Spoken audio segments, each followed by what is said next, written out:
하나님의 말씀 사도행전 28장 16절에서 25절 말씀 봉독하겠습니다. 우리가 로마에 들어가니 바울에게는 자기를 지키는 한 군인과 함께 따로 있게 허락하더라. 사흘 후에 바울이 유대인 중 높은 사람들을 청하여 그들이 모인 후에 이르되, 여러분 형제들아, 내가 이스라엘 백성이나 우리 조상의 관습을 배척한 일이 없는데 예루살렘에서 로마인의 손에 죄수로 내준 바 되었으니 로마인은 나를 신문하여 죽일 죄목이 없으므로 석방하려 하였으나 유대인들이 반대하기로 내가 마지 못하여 가이사에게 상소하며 내 민족을 고발하려는 것이 아니니라. 이러므로 너희를 보고 함께 이야기하려고 청하였으니 이스라엘의 소망으로 말미암아 내가 이 쇠사슬에 매인 바 되었노라. 그들이 이르되, 우리가 유대에서 내게 대한 편지도 받은 일이 없고 또 형제 중 누가 와서 내게 대하여 좋지 못한 것을 전하든지 이야기한 일도 없느니라. 이에 우리가 너희 사상이 어떠한가 듣고자 하니 이 파에 대하여는 어디서든지 반대를 받는 줄 알기 때문이라 하더라. 그들이 날짜를 정하고 그가 유숙하는 집에 많이 오니 바울이 아침부터 저녁까지 강론하여 하나님의 나라를 증언하고 모세의 율법과 선지자의 말을 가지고 예수에 대하여 권하더라. 그 말을 믿는 사람도 있고 믿지 아니하는 사람도 있어 서로 맞지 아니하여 흩어질 때에 바울이 한 말로 이르되, 성령이 선지자 이사야를 통하여 너희 조상들에게 하신 것이 옳도다. 아멘. 옆에 계신 분 보고 한번 인사합시다. 잘 오셨습니다. 여러분, 토끼하고 거북이하고 그 산꼭대기에 올라가려고 경주하면 누가 이겨요?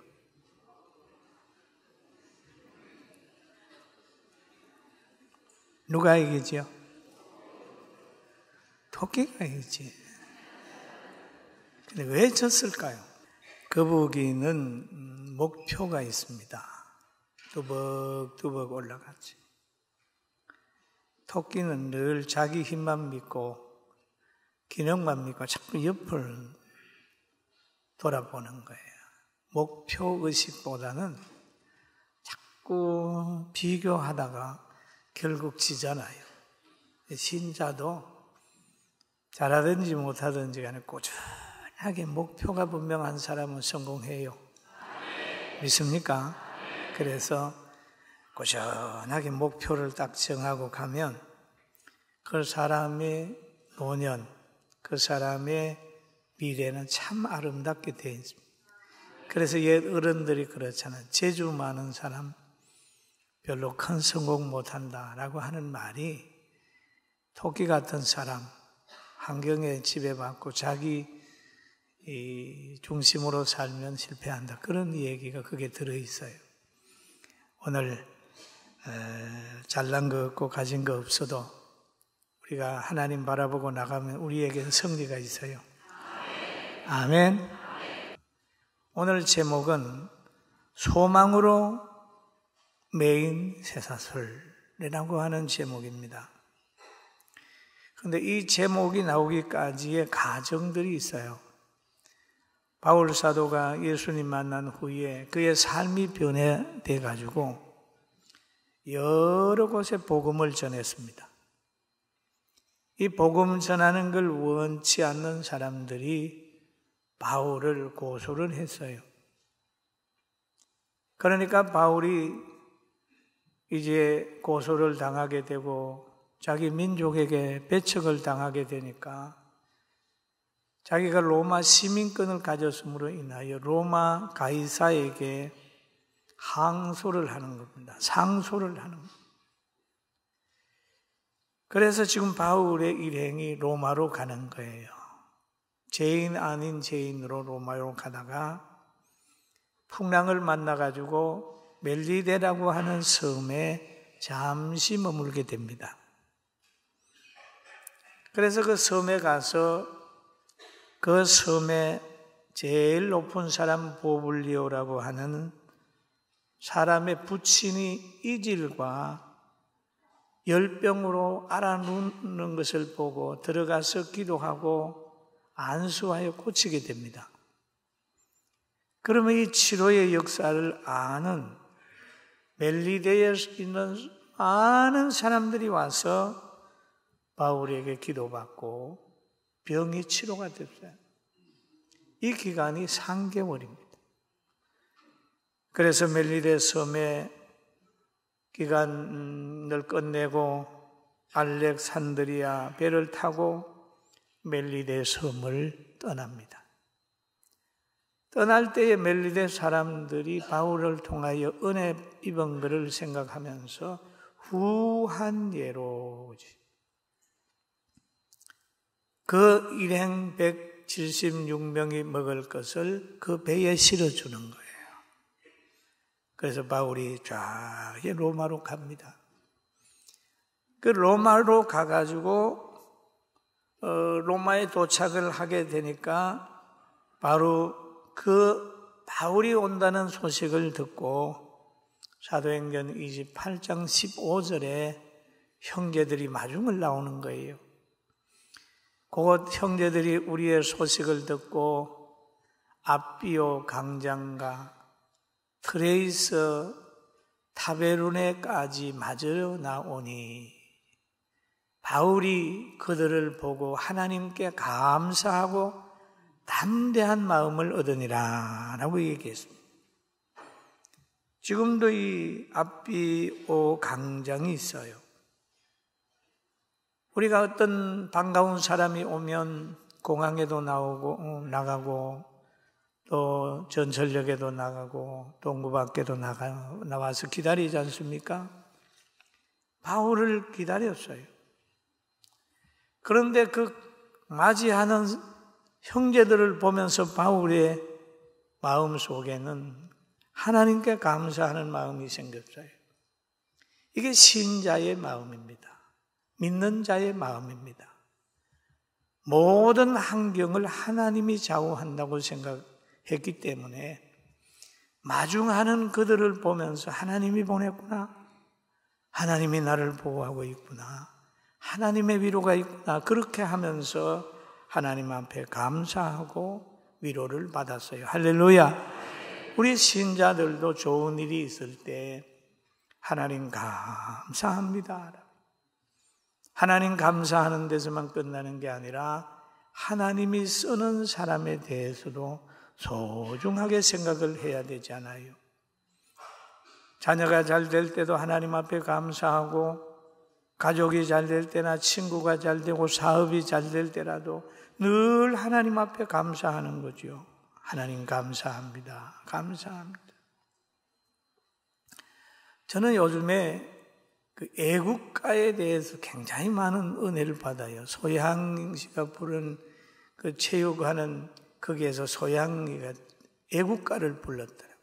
그 애국가를 부르면서 가슴이 막 뭉클해졌어요. 하나님이 보호하사 우리나라 만세. 할렐루야. 참 이 대한민국을 하나님이 지키니까 이 어려움 속에서도 대한민국이 유지되는 거예요. 할렐루야. 그러니까 여기에서도 보면 바울 사도는 하나님께 감사해요. 왜냐하면 자기의 발걸음을 하나님이 인도하고 모든 환경을 하나님이 좌우한다고 하는 걸 늘 가슴에 있기 때문에 좋은 환경이 오게 되니까 하나님께 감사했다 그랬습니다. 우리도 늘 하나님께 감사하는 마음을 가집시다. 그리고 사람에게도 감사해, 부모님께도 감사하고 모든 사람에게도 감사하는 거죠. 그게 균형 잡힌 신앙이에요. 하나님께도 감사하고 하나님이 쓰는 사람에게도 감사하고 또 여러분에게 유익을 주는 사람에게도 감사하고 가족에게도 감사하는 겁니다. 그래서 바울 사도가 로마에 가서 형제들의 영접을 받은 후에 제일 먼저 한 것은 그 가운데 살아가는 이스라엘 백성들, 유대인들을 초청을 하는 겁니다. 초청을 해서 그들을 향하여 하는 말이 여러분 형제들아, 같이 한번 봅니다. 여러분 형제들아, 내가 이스라엘 백성이나 우리 조상의 간섭을 배척한 일이 없는데 예루살렘에서 로마인의 손에 제수로 내게 내어준 바 됐다. 그런 얘기를 하죠. 그러면서 그 사람들에게 나는 무죄한데 자기 동족들이 자기를 죄인으로 만들어서 고만 고소를 해가지고 내가 그 억울함을 호소하기 위하여 여기까지 왔다. 그렇게 설명을 하는 겁니다. 여러분, 우리가 이 본문에서도 나타나 있지만은 죄가 있어서 죄인이 되는 것은 아니에요. 죄가 있어도 죄인이 되지만은 죄인 속의 의인은 죄인이에요. 할렐루야. 참 어려운 얘기 하잖아. 죄인 속의 의인은 죄인 되는. 나쁜 사람 속에 들어가서 바르게 살려고 하면 고통을 받는 겁니다. 소돔 고모라에서 이제 아브라함의 조카 롯이 얼마나 귀하게 살았어요. 그런데 그 동네에서 배척을 받는 거예요.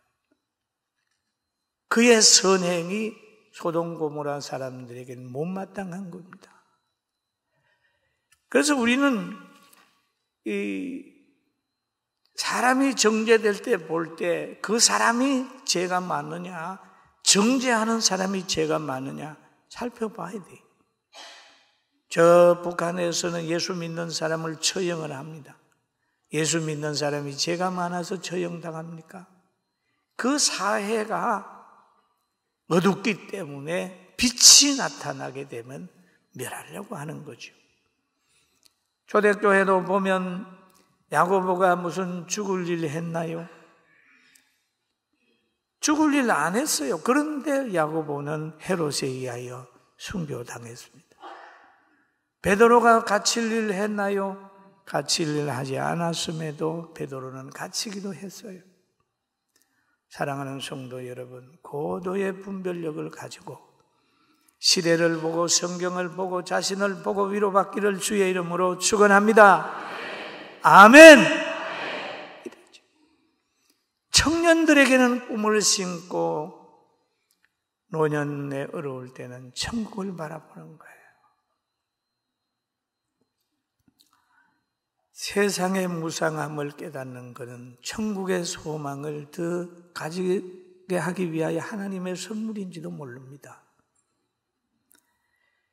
그래서 오늘 본문에 보니까 민족도 의지의 대상이 아니다 하는 거죠.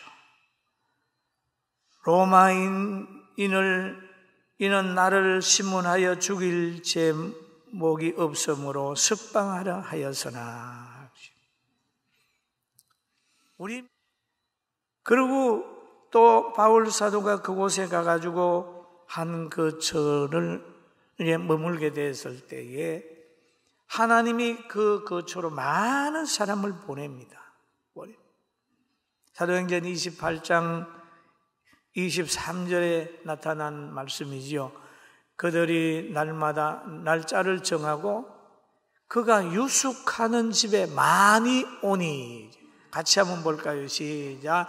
그들이 날짜를 정하고 그 유숙하는 집에 많이 오니 바울이 아침부터 저녁까지 강론하여 하나님의 나라를 증언하고 모세의 율법과 선지자의 말을 가지고 예수에 대하여 권하더라 라고.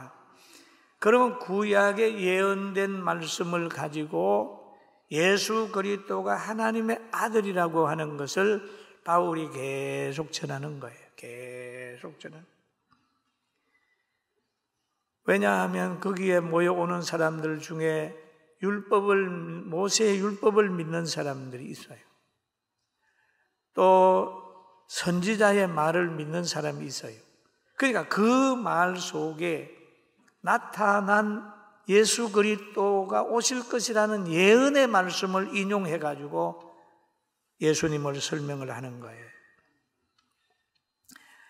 여기에 구체적으로 기록은 안 돼 있습니다만은 이사야 7장 14절에 보니까 보라 처녀가 잉태하여 아들을 낳을 것이요 그 이름을 임마누엘이라 하리라. 그럼 이 선지자, 이사야 선지자의 말이잖아요. 이런 말씀,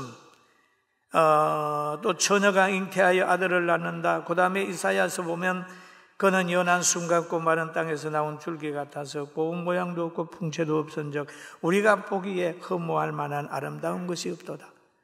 막 이런 것들을 다 여러 가지 인용을 해가지고 예수가 하나님의 아들이며 구주라고 하는 것을 그들에게 계속해서 가르치고 있는 것입니다. 그런데 그들의 반응을 가만히 한번 살펴보면 듣는 사람도 있고 안 듣는 사람도 있고 믿는 사람도 있고 믿지 않는 사람도 있다. 그렇게 성경이 얘기하고 있습니다. 28절 같이 한번 볼까요? 24절입니다. 그 말을 믿는 사람도 있고 믿지 않는 사람도 있어. 여러분 오늘 설교를 듣고 은혜 받는 사람도 있고 못 받는 사람도 있을 겁니다. 과거에 제가 좀 어렸을 때는 제가 설교할 때 어떤 분이 자꾸 졸든지 그러면 막 속이 막 이렇게 확 뒤잡아져.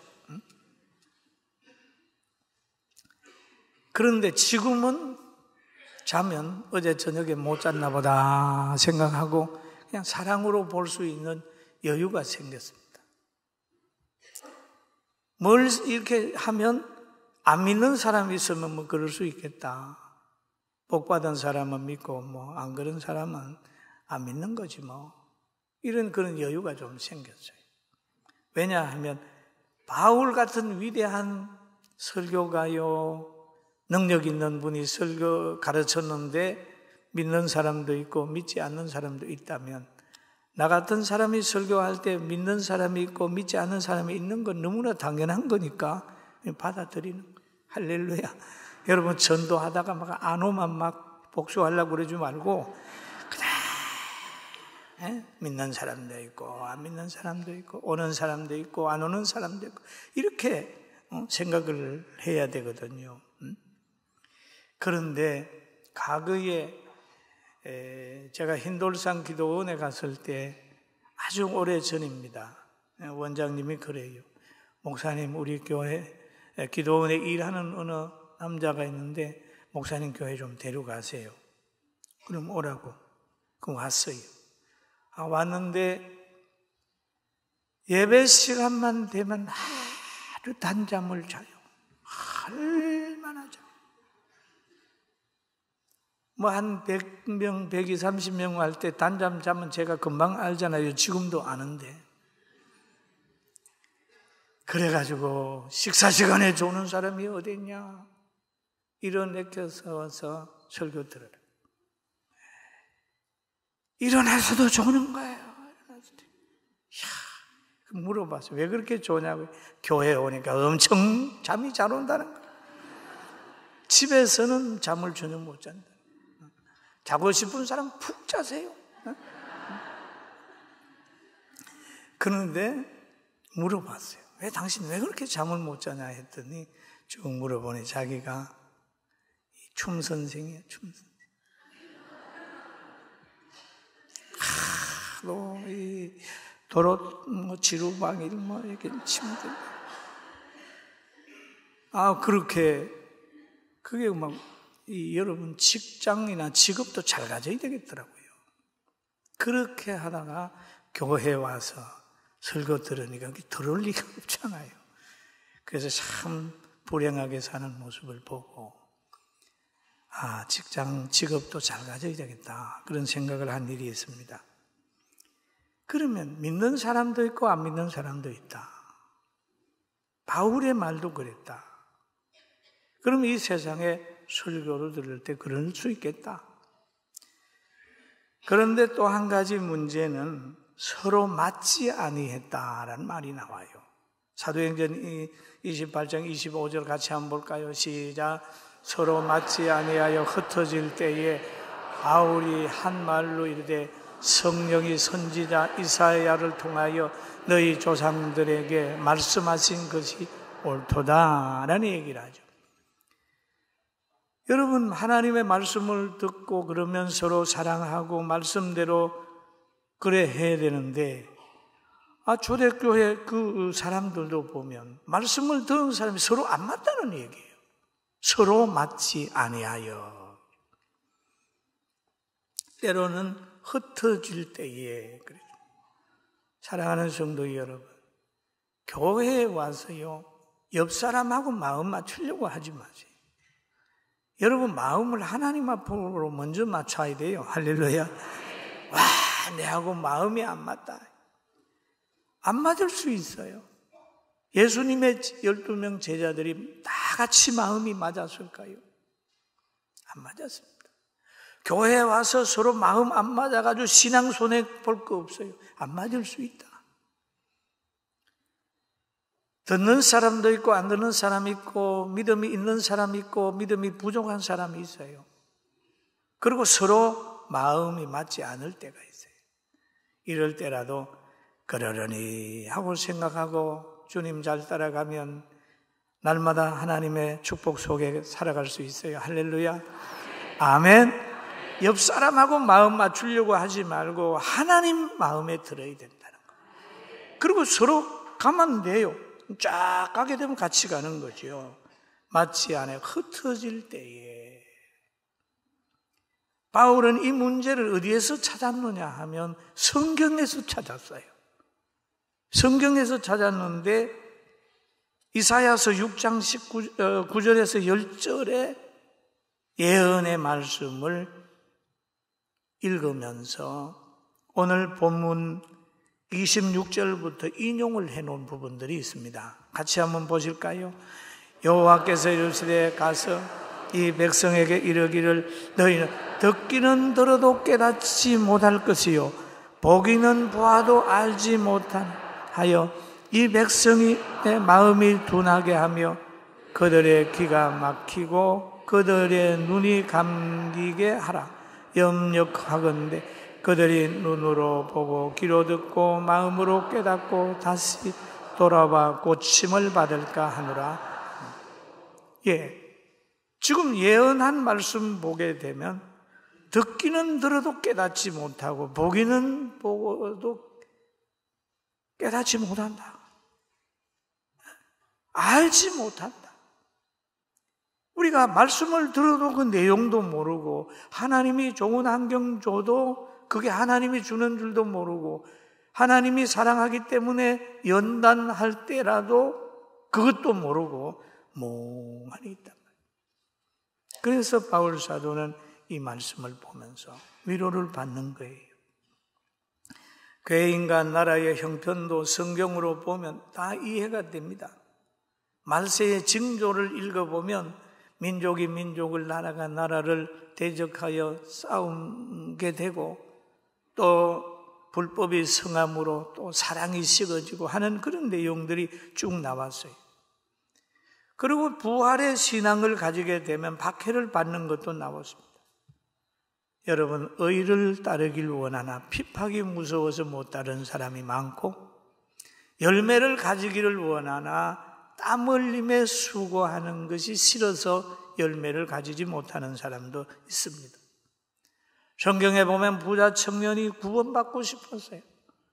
그러나 자기가 가지고 있는 물질을 놓지 못하게 되니까 근심하며 예수님의 곁을 떠나게 되는 거죠. 사랑하는 성도 여러분, 우리는 하나님을 의지하면서 하나님의 축복을 바라보며 늘 예수님을 따를 때에 가장 힘든 게 자기 부인입니다. 너희는 너 자신을 부인하고 나를 따르라. 예수님의 생각, 하나님의 말씀의 생각에 자기의 생각과 가치관을 뒤로 해야 되는데 그것 때문에 못 따를 때가 있습니다. 그러나 예수님 따라가면 마음의 평강이 있어요. 할렐루야. 아멘. 저는 요즘에 이런 걸 깨달아 봐요. 최선을 다한다라는 말 생각을 했어요. 30대 최선을 다하는 거하고 40대, 50대 최선을 다하는 거하고 지금 하는 거하고 보니까 다르더라니까요. 나이가 들면 드는 것만큼 그 육체가 원하는 것만큼 환경이 원하는 것만큼만 최선을 다하는 거예요. 40대 한 거 그거 흉내 내려고 하면 육체가 못 견디는 거예요. 아, 그렇지. 그리고 여러분 차를 막 운전해 가잖아요. 가다 보면 100km 가는 차가 있고 80km 가는 차가 있습니다. 그 대신 120km 가는 차도 있죠. 아무리 달려도 100을 못 넘는 조금 낡은 차도 있을 겁니다. 쫙 가면 갈 때 뒤에서 빵빵합니다. 화를 내는 거예요. 나는 100km 가는 것이 최선이야 하고 그 자리를 지키는 것보다 120km 갈 수 있는 차가 왔다면 120km면은 교통위반이지요. 그러니까 110km로 얘기를 합시다. 줄입시다. 이제 피해 주는 거예요. 나는 최선을 다해서 하고 잡고 있는 게 아니라 가정에서도 더 잘할 수 있으면 며느리나 후손들에게 한번 해봐. 그리고 어머니로서의, 아버지로서의 연세 드신 분들의 그 상태에서 최선을 다하고 노년에 최선을 다하는 것 1번이 기도하는 겁니다. 할렐루야. 후손들을 위해서 기도하고 감사하고 긍정적인 얘기를 하고 그러면 얼마나 좋아요. 오늘 바로 부활의 신앙, 이스라엘의 소망이 때로는 그 쇠사슬에 묶이게 할 때도 있다. 진리를 따르는 길은 박해도 있고 욕먹음도 있다. 그러나 양보하지 말고 끝까지 하나님을 사랑하며 삽시다. 야, 여러분 우리 애국가 한번 합시다. 동해물과 백두산이 마르고 닳도록은 건 내가 별로로 생각을 합니다만 그래도 좋아요. 동해물과 백두산 마르고 닳도록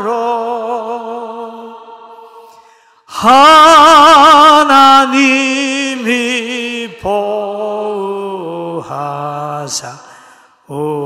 우리나라 만세. 아멘. 하나님이, 여러분의 가정도 하나님이 보호할 거고 대한민국도 하나님이 보호하고 우리 교회도 하나님이 보호하고 하나님이 보호합니다. 할렐루야.